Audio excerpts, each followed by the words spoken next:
안녕하세요. 오늘 한어 예배 오신 여러분 환영합니다. 이번 주로 해가지고 저희 한어 예배 시작한 지가 딱 2년이 됐습니다.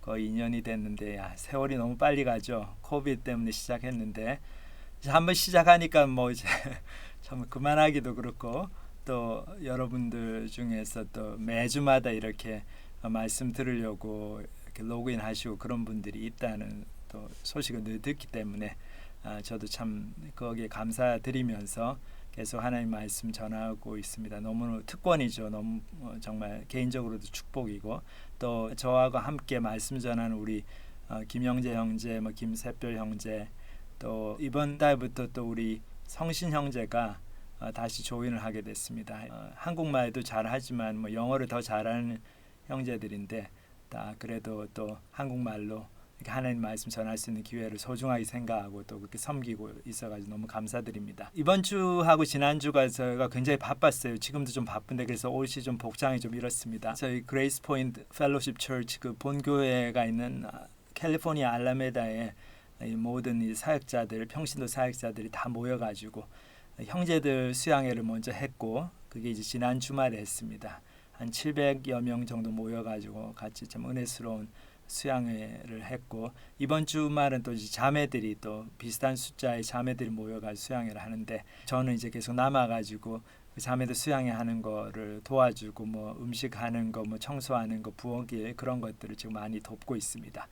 그래서 그 자매들 수양회 때문에 저희 와이프 그 샤론 자매는 여기 이제 나오지를 못했습니다. 오늘 참 근데 이 수양회 준비하고 이런 걸 보면서 참 하나 감사한 게 저희 교회에 이렇게 섬기려고 하는 형제자매들이 많다는 거 너무 감사하죠. 그래서 참 이런 수양회 같은 거 한번 하는 것도 700명, 800명 모여서 하니까 일이 참 많은데 숙소부터 해가지고 음식 그리고 스케줄 청소하는 거 그런 자저구리한 일들이 많은데 그런 것들을 이렇게 싫은 내색하지 않고 즐거운 마음으로 이렇게 섬겨주는 우리 형제자매들이 저희 교회에 많이 있어가지고 얼마나 감사한지 모르겠어요.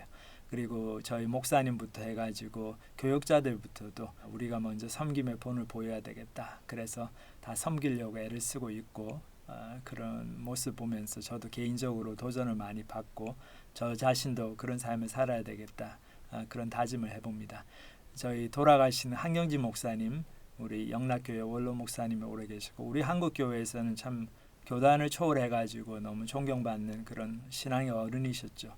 근데 한 목사님이 그렇게 유명하고 그러시지만은 집회 가셔가지고 어디 다른 교인들 숙소에 머무르시고 그러면은 신경을 많이 쓰십니다. 섬기는 삶을 살려고. 그래서 한 번은 이분이 화장실을 들어갔는데 샤워를 하고 이제 목욕하고 나오시려고 이제 들어가신 것 같은데 너무 안 나와가지고 그 목사님을 모셨던 그 장로님이 너무 걱정이 돼가지고 이제 목사님이 연세도 높으시고 80이 훨씬 넘으시고 그러니까 무슨 또 넘어지셨나 사고가 났나 했는데 한참 기다리니까 목사님이 나오셨대요. 그래서 한 목사님 왜 그렇게 오래 화장실에 계셨습니까 하니까 내가 샤워하고 다 썼는데 이제 청소하고 나와야지. 그래서 머리카락 다 줍고 청소하고 나오시느라고 그렇게 시간이 많이 걸렸다. 그런 말씀을 하시더래요. 그래서 그거를 들으면서 우리 장로님이 너무 감동을 받고 정말 신앙이 제대로 들어간 사람의 삶이 바로 이런 모습이구나. 섬기는 삶. 예수님이 그렇게 사셨잖아요. 그래서 그 너무 감동을 받았다 그런 이야기를 제가 들은 기억이 나는데 참 신앙생활이 결국 이제 예수님 쫓아가는 삶이 본질적으로 정말 내가 섬겨야 할 때 섬길 수 있는가. 내 몸이 피곤하고 마음도 힘들고 그럴 때 그래도 다른 사람을 섬기는 마음으로 다른 사람 앞에 한 번 더 웃어주고 그 사람 말을 들어주고 그 사람의 어려운 점을 관심을 가져주고 기도해주고 다가가고 그런 삶. 그리고 굳은 일 힘든 일들이 있고 교회에서 많은 행사들을 하고 그럴 때마다 일꾼이 너무 많이 필요한데 그때마다 내가 몸이 힘들고 할 일도 많지만은 그런 거 다 일단 제쳐두고 하나님 일을 우선순위를 놓고 섬기는 삶을 사는가. 결국 그런 데서 우리 신앙생활의 이 성패가 좌우가 된다. 그렇게 얘기해도 과언은 아닐 것 같습니다. 2주 전에 저희가 그 서머 어드밴스 그 시카고 지역에서 유스 캠프를 하고 그랬는데 그때도 우리 참석하는 그 많은 인터내셔널 학생들이 나중에 끝나고 나서 다 소감으로 얘기하는 게 하나같이 얘기하는 게 섬기는 삶을 배웠다. 너무 힘들었는데 그래도 감사했던 게 내가 이렇게 이기적이고 내가 이렇게 나밖에 모르는 사람이구나. 내가 이렇게 섬기는 걸 싫어하는 사람이구나. 그런 걸 많이 깨닫고 회개하고 좀 마음의 변화가 생기고 또 그렇게 섬기려고 하는 그런 과정을 통해 가지고 하나님께 주시는 그 섬김의 기쁨 그런 걸 경험했다. 그런 간증들을 많이 했습니다. 그래서 참 감사하죠. 그래서 그 학생들이 자기가 집에서 편하게 지낼 수도 있는데 다 와가지고 열심히 섬겼기 때문에 그런 유스 캠프를 할 수가 있었고 그걸 통해서 우리 중고등부 학생들이 시카고 지역의 그 많은 학생들이 또 하나님의 말씀을 들을 기회를 가지고 또 하나님의 사람들로부터 사랑과 관심을 받을 그런 기회를 가졌으니까 얼마나 감사합니까. 그래서 저희가 오늘부터 요한복음 공부를 시작을 하는데 우리 형제님 요한복음 1장으로 말씀을 전해주십니다.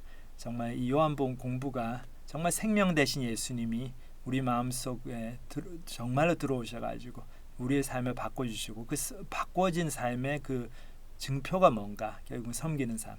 내가 이전보다 더 다른 사람을 먼저 배려하고 다른 사람을 섬기는 그런 종의 자세로 하나님의 추수하는 일꾼의 자세로 그렇게 하루하루를 살아가는 참 그런 변화된 모습. 그것이 바로 저희들이 예수님의 참 생명을 가지고 있는 참된 그리스도인의 그런 모습이라고 생각이 듭니다. 사도 요한이 요한복음을 집필했을 때 AD 한 90년 거의 돌아가시기 직전에 집필했다고 학자들이 생각하는데 그때는 이미 그 교회들이 많이 이스태블리시가 돼 있고 거기에 세컨 제너레이션 크리스천들도 많이 있었죠. 이 아이들은 태어날 때부터 아버지 어머니가 믿고 그러니까 복음을 그냥 받아들였지만 머릿속으로 받아들였는지 정말로 생명이 들어가는지 긴가민가하죠. 근데 그 아이들 삶을 보면은 섬기는 삶이 없어요. 그래서 사도 요한이 마음에 큰 부담을 가지고 이 요한복음을 다른 공관복음서 마태마가 누가복음이 다 있는데 벌써 그렇게 회자되고 그런 지가 오래됐는데 몇십 년이 지났죠. 다시 요한복음을 이렇게 집필하게 된 동기가 바로 정말 참된 생명이 되신 예수님을 만나게 되는 인격적인 만남을 통해서 삶이 변화되는 그런 크리스찬의 삶을 도전하기 위해서 특히 2세들에게 도전하기 위해서 이 복음을 집필했다고 생각이 듭니다. 그래서 우리 요한복음 같이 공부하면서 참된 생명 되시는 예수님을 통해 가지고 저희들의 삶이 변화받아서 다 섬기는 삶을 살게 되는 저와 여러분이 되기를 기도드립니다. 우리 이제 찬양 한 곡 듣고 부르고 우리 형제님 하나님 말씀 전해주실 때 요한복음 1장 같이 마음을 열고 저희들 말씀을 받도록 하겠습니다.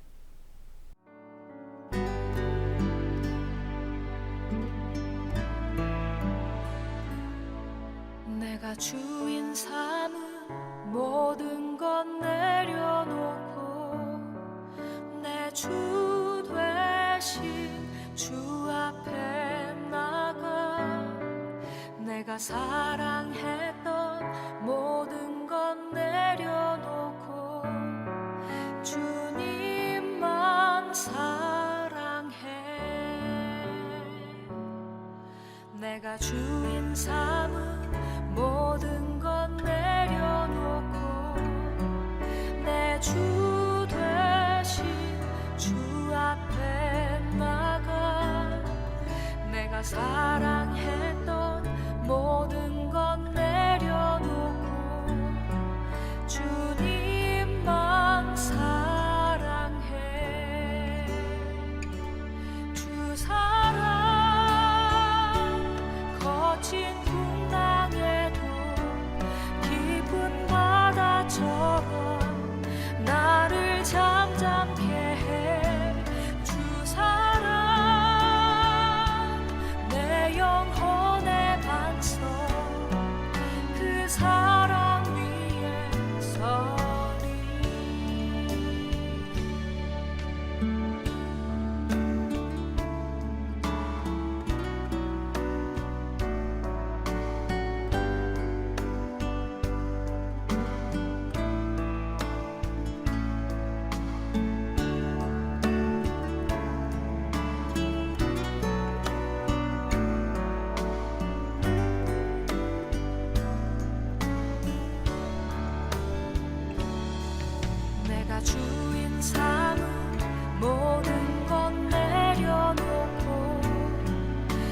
주 되신 주 앞에 나가 내가 사랑했던 모든 것 내려놓고 주님만 사랑해.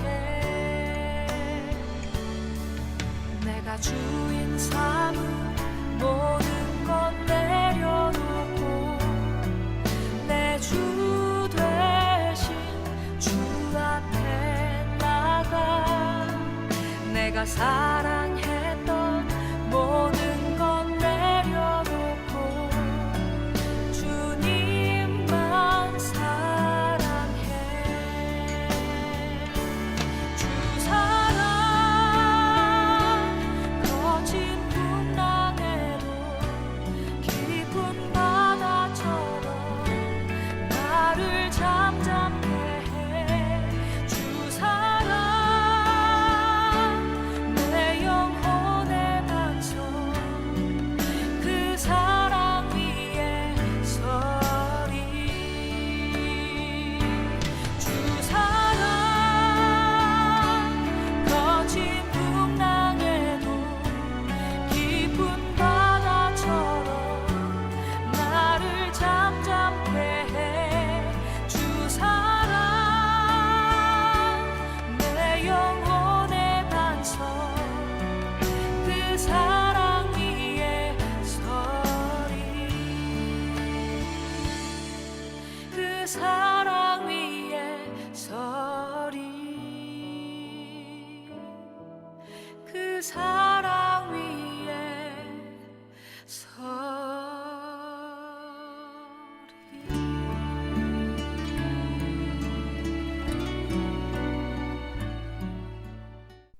안녕하세요. 하나부 예배 가족 여러분, 그동안 잘 지내셨는지요?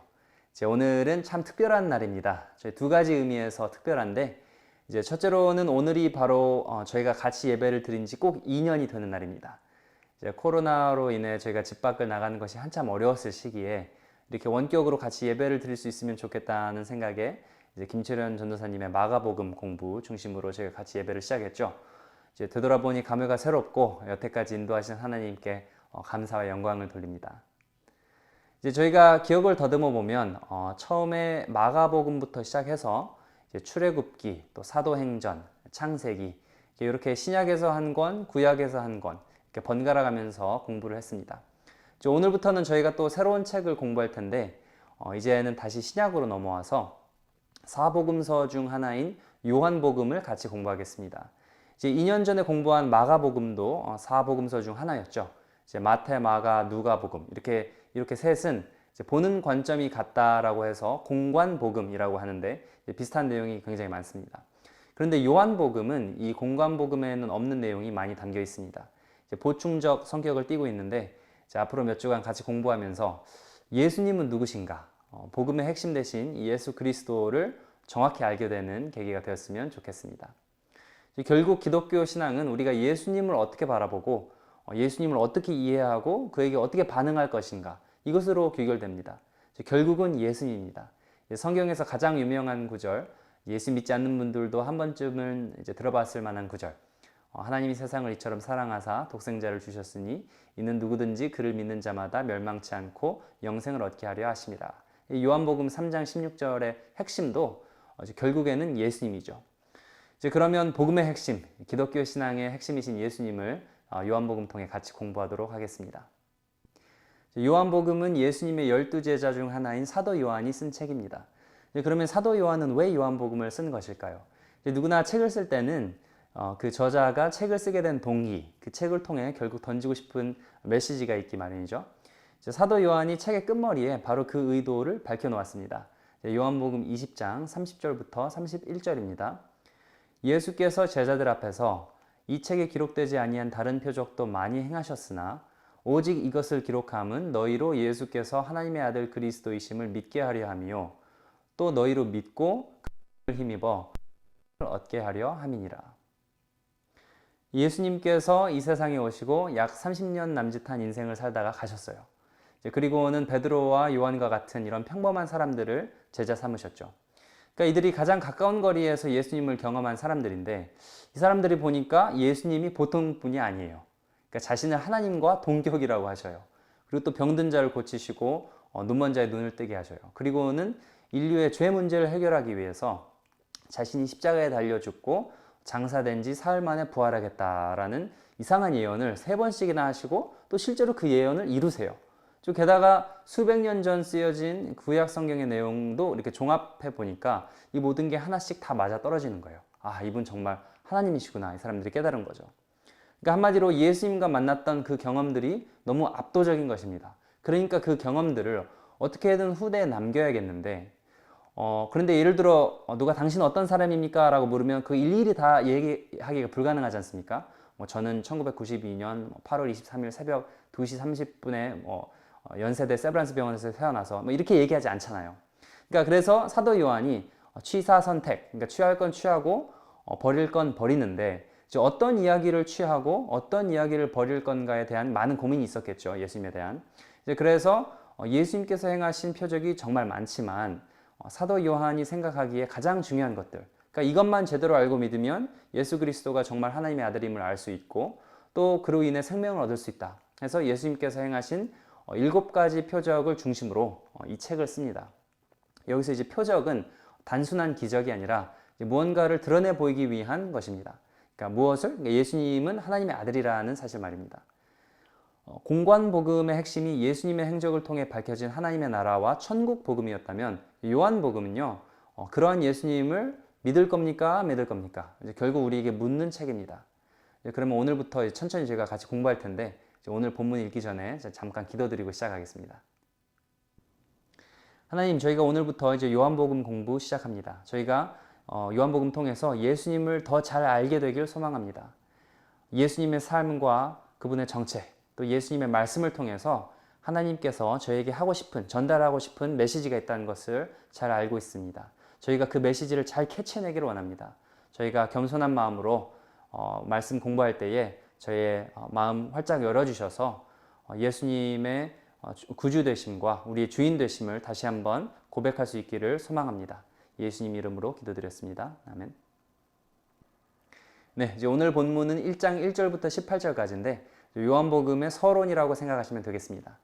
그러니까 예수님의 행적에 대해 이야기하기 이전에 예수님은 도대체 누구신지, 그분의 정체는 무엇인지 간략하지만 아주 강렬하게 사도 요한이 서술해 놓았습니다. 요한복음 1장 1절부터 5절 제가 먼저 읽겠습니다.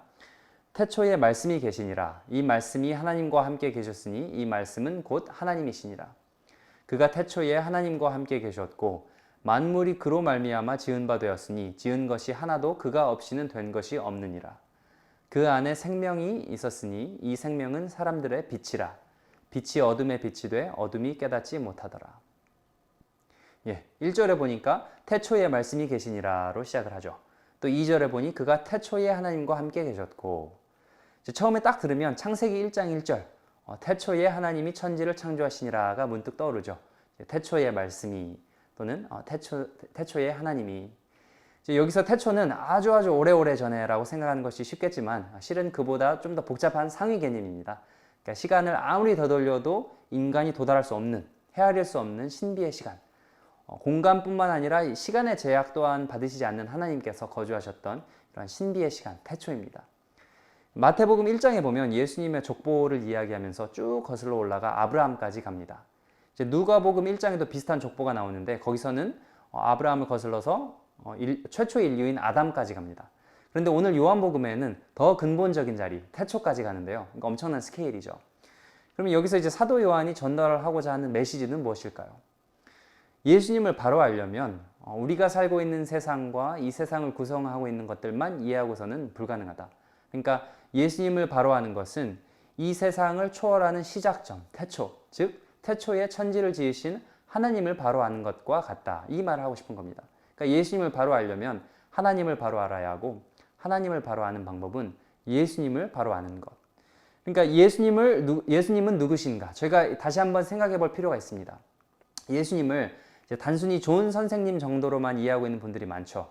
불교에는 석가모니가 있고 이슬람에는 이제 모하마드가 있듯이 뭐 기독교에는 예수님이 있다고 생각하신다면 반은 맞지만 반은 틀렸다고 할 수 있겠습니다. 석가모니와 모하마드는 여러분과 저같이 똑같은 사람이었습니다. 그런데 성경은 예수님을 태초에 계셨던 하나님과 동급으로 선포하고 있습니다.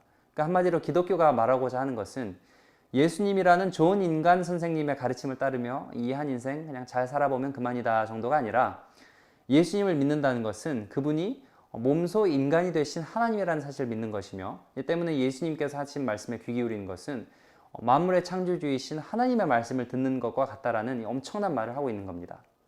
여기서 포인트는 하나님의 말씀에 있습니다. 1절 다시 읽겠습니다. 태초에 말씀이 계시니라. 이 말씀이 하나님과 함께 계셨으니 이 말씀은 곧 하나님이시니라. 이번에는 말씀과 하나님을 동급으로 선포하고 있죠. 하나님을 표현하는 많고 많은 표현 중에 사도 요한이 왜 굳이 말씀이라는 단어를 쓴 것일까요? 우리말로 말씀이라고 번역된 이 원래 헬라어 단어는 로고스입니다. 이제 이 로고스라는 단어는 당시 헬라 문화권, 즉 그리스 로마 문화권에 있는 사람들에게 아주 익숙한 개념인데 이제 사도 요한이 당시에 복음을 알지 못하는 이방 헬라인들을 위해서 이 요한복음을 썼기 때문에 매우 고의적으로 이 로고스라는 단어를 선택한 것 같습니다. 이제 헬라 철학에서 로고스는 모든 사물의 존재를 규정하는 보편적인 원리, 각각의 사물을 고유하고 일정한 것으로 되게 하는 형식 정도가 되겠는데 이렇게 말하면 좀 헷갈리죠. 그러니까 헬라 철학자들이 이 세상에 대해서 곰곰이 생각을 해보니까 이제 뭔가 되게 이렇게 질서정연하고 이치에 맞게 딱딱 맞아떨어지는 무언가가 있다는 것을 깨달았던 것 같습니다. 그러니까 이 세상이 그저 우연에 의해 생겨났다면 되게 임의적이고 무질서한 세상이 되었을 법도 한데 말이죠. 근데 이러한 질서를 규정하는 보편적인 원리를 이 사람들은 로고스라고 불렀습니다. 하나님은 아니지만 따지고 보면 이 하나님이라는 개념과 이제 그리 멀지 않은 개념입니다. 때문에 사도 요한이 이 로고스라는 개념을 빌려서 말한 것이죠. 태초의 말씀이 즉 로고스가 계시니라. 이 말씀이 하나님과 함께 계셨으니 이 말씀은 즉 로고스는 곧 하나님이시니라. 즉 헬라인 당신들이 그렇게 찾고자 했던 로고스, 그러한 로고스가 실은 바로 예수님, 즉 하나님이다. 이 말을 하고 싶은 것이죠. 그러면 왜 하필 말씀일까? 저희가 한번 생각해 볼 필요가 있습니다. 이제 첫째로는 말을 한다는 것은 그 말을 발화하는 인격이 있다는 것이죠. 그러니까 즉 하나님에게 말씀이라는 특징을 투영한 이유는 하나님께서 자신의 뜻을 말로 이렇게 발화할 수 있는 인격체시라는 그런 깊은 뜻을 담고 있습니다. 그러니까 인격체를 인격체답게 하는 것은 결국 말입니다.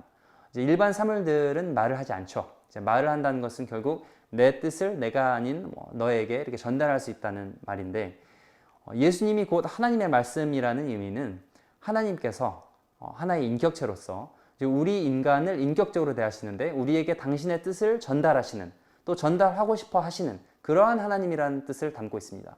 어떻게 전달하셨는가? 예수님을 통해 전달하셨습니다. 그러니까 한마디로 하나님께서요 여러분과 저에게 하고 싶은 말이 많으세요.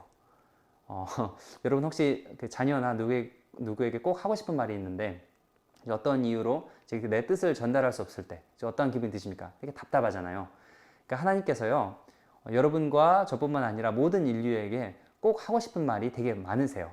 우리에게 전달하고 싶은 하나님의 뜻이 있는데 바로 예수님이 그 전달자입니다. 이제 그런 의미에서 하나님의 말씀이 구현된 존재가 예수님입니다. 그래서 저희가 예수님께서 하신 말씀에 귀 기울여야 합니다. 요한복음 통해서 예수님에 대해서 계속 공부할 텐데 하나님께서 굳이 인간의 몸을 입으시면서까지 우리에게 하고 싶은 말은 무엇일까? 저희가 같이 배워나갔으면 좋겠습니다. 그리고 또 이제 둘째로 말씀에는 힘이 있습니다. 사도 요한이 이 헬라 사람들을 의식해서 헬라어 로고스를 사용했지만 실은 이 말씀이라는 히브리어 단어 다바르를 먼저 생각해냈을 공산이 큽니다.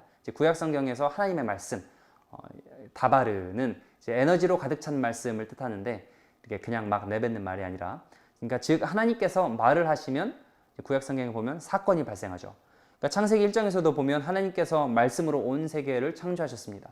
빛이 있으라 하니 빛이 생겼고 물과 묻이 나뉘어라 하니까 나뉘어졌습니다. 그러니까 하나님께서는 자신의 말씀으로 이 세상을 지으셨습니다.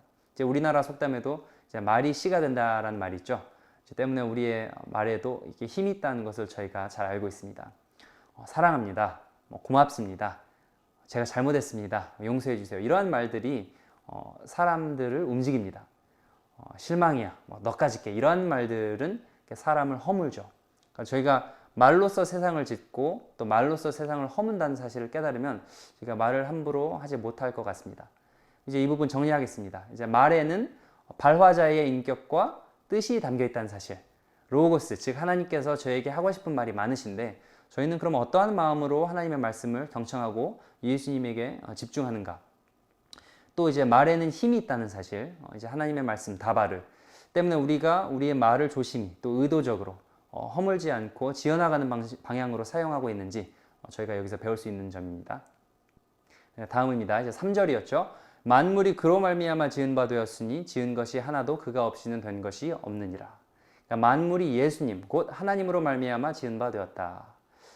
이 사실을 제대로 캐치한 사람은 이게 어떻게 자신의 삶을 살아낼까요? 보통 보면 내가 만든 것은 내가 마음대로 할 수 있습니다. 내 소유 아래 있으니까요, 그죠? 하나님께서 만물을 창조하셨으면 만물은 하나님 소유 아래 있습니다. 되게 기본적인 사실인데 보통 하나님을 믿지 않는 분들은 하나님을 믿지 못해서가 아니라 바로 이 사실을 인정하기 싫어서 하나님을 믿지 않으려 하는 분들을 제가 종종 봐왔습니다. 우리 모두는 하나님의 소유물입니다. 내가 태어나고 싶어서 태어난 것이 아니라 태어나고 보니까 하나님께서 생명을 주셨습니다. 하나님께서 주셨으니까 하나님 것이죠. 그런데 나뿐만 아니라 모든 만물이, 즉 모든 사람들이 하나님의 소유물이라면 우리가 다른 어떤 사람도 함부로 대할 수 없겠죠. 그러니까 내 마음에 안 드는 사람이라도, 내가 보기에 보잘것없는 사람이라도 내가 함부로 대할 수 있는 대상은 하나도 없습니다. 다 하나님 소유이기 때문입니다. 또한 내 소유처럼 보이는 것도 다 결국은 하나님으로부터 말미암은 것입니다. 이제 우리가 되게 소중히 여기는 것, 내 것 같은 것, 심지어 가족까지도 저희가 하나님 앞에 결국엔 다 내려놔야 옳은 것입니다. 만물이 그로 말미암아 지은 바 되었으니 지은 것이 하나도 그가 없이 된 것이 없느니라.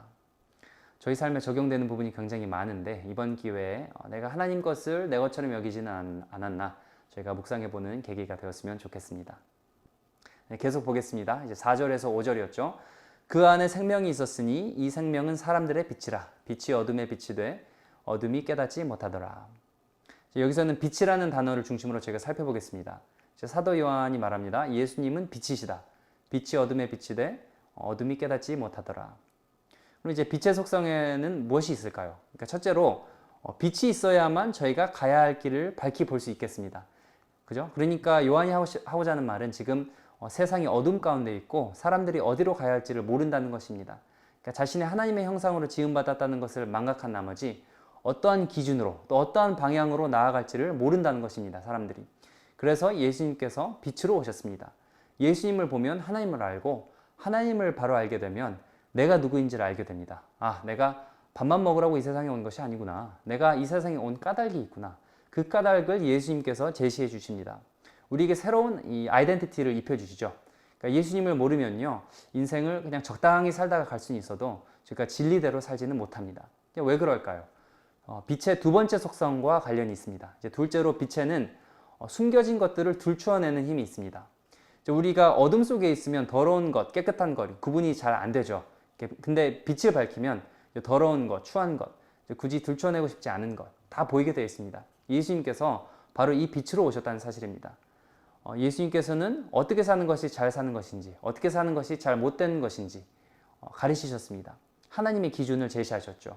우리 마음속에 도사리고 있는 온갖 죄, 탐욕, 정욕, 시기, 질투, 무관심, 교만 이러한 것들이 우리를 더럽게 하는 것이라고 다 들춰내셨습니다.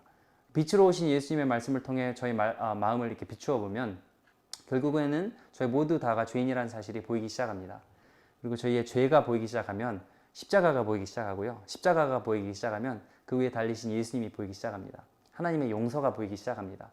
이게 새로운 삶의 시작입니다. 눈만 있다고 보는 것이 아니죠. 빛이 있어야 볼 수 있습니다. 예수님 말씀에 저희가 귀 기울이면 우리의 삶에 빛이 비추어지는데 그럴 때에 얼른 덮어버리는 것이 아니라 예수님의 십자가 용서까지 볼 수 있는 저희 모두가 되었으면 좋겠습니다. 그러면 이제 계속해서 6절부터 읽겠습니다. 하나님께로부터 보내심을 받은 사람이 있으니 그의 이름은 요한이라. 그가 증언하러 왔으니 곧 빛에 대하여 증언하고 모든 사람이 자기로 말미암아 믿게 하려 함이라. 그는 이 빛이 아니요 이 빛이 대하여 증언하러 온 자라. 참 빛 곧 세상에 와서 각 사람에게 비추는 빛이 있었나니 그가 세상에 계셨으며 세상은 그로 말미암아 지은 바 되었으되. 이제 먼저는 세례 요한을 살펴보도록 하겠습니다. 6절이었죠. 하나님께로부터 보내심을 받은 사람이 있으니 그의 이름은 요한이라. 여기서 요한은 요한복음을 쓴 사도 요한이 아니라 예수님에게 물세례를 베푼 세례 요한입니다. 낙타털 옷을 입고 꿀과 석청으로 끼니를 때웠던 바로 그 세례 요한이죠. 하나님께서 자신의 시간표대로 메시아 예수님을 이 땅에 보내시는데 그냥 갑자기 예수님을 아무런 예고 없이 이 땅에 보내시지 않고 수백 년 전부터 하나님께서 선지자들을 통해 준비 작업을 하셨습니다. 특히 구약 말라기서에 보면 내가 내 사자를 보내리니 그가 내 앞에서 길을 준비할 것이요 라고 말라기 선지자를 통해 예언을 하셨습니다. 바로 그 사자, 즉 메신저가 세례 요한입니다. 이 세례 요한에게 주목할 점 몇 가지가 있는데, 첫째는 그가 하나님께로 보내심을 받은 사람이었다는 것, 그리고 또 둘째는 그가 빛에 대하여 증언하러 왔다는 것. 첫째로 보냄을 받았다. 실은 예수님께서도 항상 당신의 정체성을 말할 때 하셨단 말이기도 합니다. 그런데 이것은 우리 모두에게 해당되는 말이기도 하죠. 그러니까 저희 모두 다가 보냄을 받은 사람입니다. 그러니까 저희가 스스로 온 게 아니죠. 내가 세상에 잠깐 다녀와야지. 아니잖아요. 하나님께서 저희를 이 땅에 보내셨습니다. 그러면 우리는 왜 보냄을 받은 것일까요? 이제 큰 틀에서는 하나님을 사랑하고 또 이웃을 사랑하기 위해서 이제 관계 속에서 인간을 인간답게 만드는 것, 이 사랑의 삶을 살아내라고 저희가 보냄을 받았지만, 또 여러분과 저 각각에게는 하나님께서 내려주신 그 각각의 소명이 또 있습니다. 또 이것을 찾아내야겠죠. 저희가 순간순간 하나님께 순종함으로, 또 하나님의 말씀에 귀 기울이고, 또 이웃의 삶에 관심을 가짐으로 하나님께서 나를 지금 이 자리에 보내신 이유를 저희가 찾아내야겠습니다. 세례 요한은 자신이 예수님을 증거하기 위해 보내진 사람이라는 사실을 정확히 알고 있었습니다. 7절이었죠. 그가 증언하러 왔으니 빛에 대하여 증언하러 온 자라. 저희 또한 예수님에 대하여 증언하러 온 사람들입니다. 나에 대하여가 아니라 예수님에 대하여, 빛에 대하여. 그죠? 보통 우리는 다른 사람이 좀 나를 주목해 줬으면 하는 바람으로 살지만, 하지만 빛은 실은 예수님이시지 우리가 아닙니다. 내가 누구인지를 알아야겠죠. 아는 사람이 되게 아름답습니다. 여기까지가 내 본분이요 할 줄 아는 것, 내가 할 수 없는 것과 할 수 있지만 하지 말아야 하는 것, 이거는 걸 아는 것, 그리고 또 내가 해야 할 것을 아는 것. 진정한 지혜는 하나님 내가 하는 일은 다 잘 되게 해주세요가 아니라, 하나님 제가 구해야 할 게 무엇인지 알게 하시고 구하지 말아야 할 것이 무엇인지 그럼 분별할 수 있는 지혜를 주십시오. 또 다른 사람들이 참 빛이신 예수님을 찾을 수 있도록 제가 할 수 있는 일은 무엇인지 알려주세요. 이런 기도인 것 같습니다. 이제 계속 보겠습니다. 9절이었죠. 참 빛 곧 세상에 와서 각 사람에게 비추는 빛이 있었나니. 아까 빛으로 오신 예수님에 대해서 살펴보았는데, 이제 여기서 포인트는 참이라는 단어에 있습니다. 예수님을 참 빛이라고 한 까닭은 거짓 빛들이 있기 때문입니다. 동해안에 가보면요, 한밤중에 저 멀리 불들이 환하게 비춰진 것을 볼 수 있습니다. 오징어 잡이 배들이죠. 이제 인공 조명을 환하게 밝히는데, 그러니까 집어등, 그러니까 모을집, 물고기요, 집어등, 이렇게 고기를 모으는 불빛인데, 이제 이렇게 집어등이라는 것이 오징어 조라고 밝힌 것은 아니죠. 그런데 오징어들이 그게 빛인 줄 알고 낮인 줄 알고 왔다가 이렇게 다 잡히지 않습니까? 근데 세상에는 이처럼 참 빛인 것 같은데 이렇게 사람들을 망하게 만드는 빛들이 많이 있습니다. 거짓빛, 죽이는 빛, 이제 다른 사람들을 이용해 먹는 빛이 참 많이 있습니다. 그런데 이제 참 빛이신 예수님 말고는 실은 다 거짓빛입니다. 이제 특히 인간 중심의 이 잘못된 사이비 종교들 얼마나 많습니까?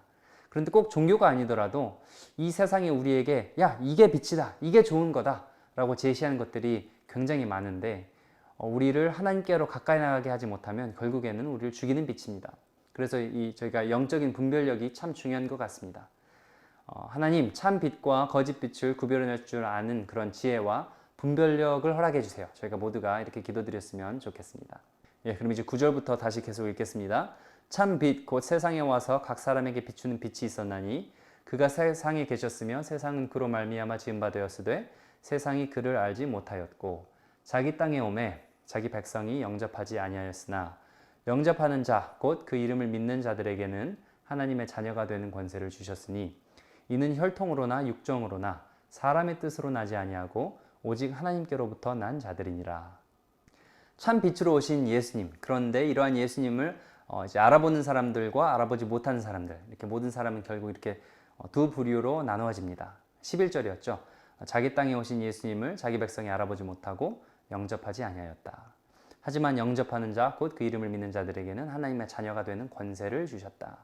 이제 여기서 하나님의 자녀가 되는 권세 하니까 이제 특히 한국 사람들 귀에는 이게 무슨 권력, 힘 이렇게 들리는데 실은 이것은 특권이 아닙니다. 이제 세상의 사고방식은 일단 그렇죠. 힘을 좋아하고요.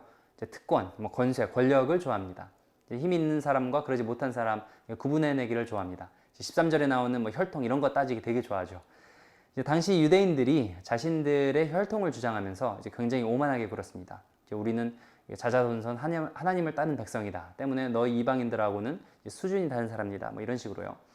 이처럼 사람의 뜻은 이렇게 선을 긋고 네 편 내 편 나누는 방식이죠. 하지만 13절 사람의 뜻으로 나지 아니하고 즉 하나님의 구원 계획은 이런 사람의 방식과는 많이 다릅니다. 어떻게 다른가? 바로 은혜가 기반입니다. 이제 그저 12절과 같이 예수님을 영접하고 그의 이름을 믿는 것 이것 하나면 됩니다. 우리가 잘나서가 아니라 예수님을 신뢰하고 그 이름을 믿는 사람들은 자신의 자녀 삼으십니다. 우리가 누군가를 자녀 삼을 때 보면 이제 아들이 혹은 딸이 잘나서 내 자녀 삼는 것이 아니라 낳고 보니 내 아들이고 딸이지 않습니까? 나의 아들이고 딸이니까 그때부터 최대한 보살피고 애지중지 키우다 보면 어느새 장성하지 않습니까? 하나님과 우리의 관계도 되게 비슷합니다. 우리가 잘나서 우리를 자녀 삼으신 것이 아니고 우리가 예수님을 영접한 순간 그때부터 우리는 이미 하나님의 아들이고 딸입니다. 그렇게 먼저 하나님의 자녀라는 신분을 먼저 주시고 그때부터 우리가 그 신분에 합당한 삶을 살아낼 수 있는 그런 내적 권세, 내적 힘을 주십니다. 혹시 예수님을 아직 영접하지 않으신 이유가 나는 아직 죄 없이 깨끗하게 살 수 없을 것 같아서 이런 이유라면 다시 생각하시길 바랍니다. 하나님께서 우리를 바라보시는 시각은 이제 여러분께서 여러분의 자녀들을 바라보는 시각과 많이 다르지 않다라는 것을 아시면 저희가 12절 영접하는 자, 곧 그 이름을 믿는 자들에게는 하나님의 자녀가 되는 권세를 주셨으니 이 구절이 좀 다르게 되게 와닿을 것 같습니다. 네, 그럼 이제 마저 읽겠습니다. 14절입니다. 말씀이 육신이 되어 우리 가운데 거하심에 우리가 그의 영광을 보니 아버지의 독생자의 영광이요 은혜와 진리가 충만하더라. 요한이 그에 대하여 증언하여 외쳐 이르되 내가 전에 말하기를 내 뒤에 오시는 이가 나보다 앞선 것은 나보다 먼저 계심이라 한 것이 이 사람을 가리킴이라 하니라. 우리가 다 그의 충만한 데서 받으니 은혜 위에 은혜로라. 율법은 모세로 말미암아 주어진 것이요 은혜와 진리는 예수 그리스도로 말미암아 온 것이라. 본래 하나님을 본 사람이 없으되 아버지 품속에 있는 독생하신 하나님이 나타내셨느니라. 14절 말씀이 육신이 되었다라고 나와 있는데 이것은 하나님이 인간이 되셨다. 창조주가 창조물이 되었다. 하나님께서 우리의 육신을 입으셨다. 예수님의 몸으로 이 뜻입니다. 그리고 또 우리 가운데 거하심에 이 말은 원어로 우리 가운데 장막을 치셨다라는 뜻입니다. 제가 구약 성경에 보면 하나님께서 이스라엘 백성과 함께 계시는 방법이 바로 이 성막을 통해서였죠. 그러니까 이스라엘은 성막, 즉 하나님의 장막을 통해 하나님께서 그들과 함께 계신다는 것을 이렇게 경험했습니다. 직접. 예수님 시대에 와서는 이제 그럴 필요가 없어졌죠. 왜냐하면 예수님께서 드디어 구약 성경의 예언대로 우리 인간 가운데 거하셨기 때문입니다. 제가 이제 대학생 사역을 하다 보면 어떻게 창조주가 창조물이 되나 이렇게 말도 안 되는 일이 있을 수 있겠냐는 질문을 굉장히 많이 받습니다. 제 대답은 보통 이렇습니다. 만약 전지전능한 창조주가 정말로 존재한다면 자신이 창조한 세계에 들어오는 게 뭐가 그렇게 어려운 일이겠느냐. 실은 그것보다 더 이해하기 까다로운 것은 왜 창조주가 굳이 사람의 몸을 입으면서까지 우리의 삶과 밀착하고 싶어 하는가. 이런 것 같다고 제 생각을 나눕니다. 그렇습니다. 왜 하나님께서 무엇이 아쉬우셔서 육신이 되면서까지 우리 가운데 거하신 걸까요? 전 이게 더 신비롭습니다. 이처럼 자신보다 더 낮은 자리로 내려가는 것. 이것이 하나님의 본성이신 것 아닐까요? 우리가 누구를 사랑한다는 것은 내가 그 사람의 자리로 이렇게 일부러라도 내려가는 것처럼 하나님께서도 저희를 그만큼 사랑하시기 때문에 이 창조주와 창조물 간의 큰 벽을 허물고 우리의 자리로 내려오는 것이 아닐까요? 제가 생각해 봅니다. 저희가 앞으로 요한복음 공부하면서 예수님의 말을 주의 깊게 듣고 공부할 저희가 앞으로 요한복음 공부하면서 예수님의 말을 주의 깊게 듣고 공부할 텐데 이러한 맥락에서 예수님의 말씀을 들었으면 좋겠습니다. 예수님께서 허물고 싶어 하셨던 하나님과 인간과의 벽은 무엇인지, 왜 이 벽은 인간의 힘으로 허물 수 없으며 또 하나님께서 강권적으로 이렇게 개입하셔야 했는지, 예수님께서는 어떻게 2000년 전 우리 인간의 삶과 자신의 삶을 이렇게 밀착시키셨는지, 또 그로 인해 우리에게 어떤 흔적을 남기셨는지 이렇게 생각해 보면서 공부했으면 좋겠습니다. 때문에 저는 요한복음 공부가 정말 많이 기대가 됩니다. 네, 그럼 이제 마지막으로 제가 17절 보겠습니다. 율법은 모세로 말미암아 주어진 것이요 은혜와 진리는 예수 그리스도로 말미암아 온 것이라. 이제 은혜와 진리 이 두 단어에 초점을 맞추겠습니다. 은혜가 없는 진리는 어떻습니까? 아프죠. 만약 제가 김치찌개를 끓였는데 제 와이프가 김치찌개 정말 너무 싱겁고 맛이 없어 라는 말을 내뱉고 나가버리면 이제 그게 100% 진리일지라 할지라도 이제 은혜가 없기 때문에 제 마음에 상처만 되겠죠. 실제로 일어났다는 것이 아닙니다. 그냥 예를 들어서 말하는 건데, 또 이제 반면에 진리가 없는 은혜는 어떨까요? 그러니까 제가 김치찌개를 정말 맛있게 끓였는데 제 와이프가 맛을 보더니 애써 웃는 표정으로 와 정말 맛있다, 잘했어 한다면 이제 당장 제 기분을 좋을지라도 진리가 없기 때문에 이제 저희는 평생 맛없는 김치찌개만 먹으면서 살겠죠. 그러니까 이 은혜와 진리 둘 다 중요합니다. 같이 주어져야 하죠. 그런데 예수님께서 바로 저에게 은혜요 진리라는 것입니다. 예수님은요 저희 마음속의 죄를 낱낱이 보게 하십니다. 좀 기분 나쁘더라도 그게 진리이기 때문입니다. 하지만 죄인된 우리를 나무라기만 하시지 않죠. 우리의 죄 문제를 직접 해결하셨습니다. 이것은 하나님의 은혜죠. 이 은혜와 진리가 만나는 곳이 바로 십자가입니다. 십자가를 보면 우리가 하나님 앞에서 얼마나 큰 죄인인지 그 진리가 보이기 시작하고, 또 동시에 하나님께서 죄를 얼마나 사랑하시는지 그 은혜가 보이기 시작합니다. 그래서 요한복음 1장 17절 저희가 다시 한번 묵상하면서 오늘 말씀 끝맺도록 하겠습니다. 율법은 모세로 말미암아 주어진 것이요 은혜와 진리는 예수 그리스도로 말미암아 온 것이라. 올 한 주간도 은혜와 진리로 오신 우리 예수님을 좀 생각하고 사랑하는 그러한 한 주간이 되었으면 좋겠습니다. 그러면 여기서 말씀 마치도록 하겠습니다. 기도드리겠습니다. 하나님 감사합니다. 오늘 저희 요한복음 말씀 통해 하나님께서 예수님을 통해서 우리에게 보이신 참 빛, 생명, 은혜와 진리 살펴보았습니다. 하나님, 우리가 예수님을 통해서 하나님에게 다시 한번 주목하기를 원합니다. 저희가 예수님께서 하신 말씀에 귀 기울일 때 우리가 복음을 다시 한번 새롭게 듣고 하나님 앞에 정말 가까이 나아갈 수 있는 그런 기회가 되기를 소망합니다. 그래서 저희가 앞으로 몇 달간 요한복음 같이 공부할 때에 겸손한 마음으로 처음부터 다시 배우는 그런 시작하는 마음으로 나오기를 원합니다. 그럴 때에 하나님께서 우리의 마음 열어주셔서 우리가 영적 눈을 뜨고 또 분별력이 생기는 그런 우리 모두 가족 여러분 되었으면 좋겠습니다. 하나님 감사드립니다. 예수님 이름으로 기도드렸습니다. 아멘.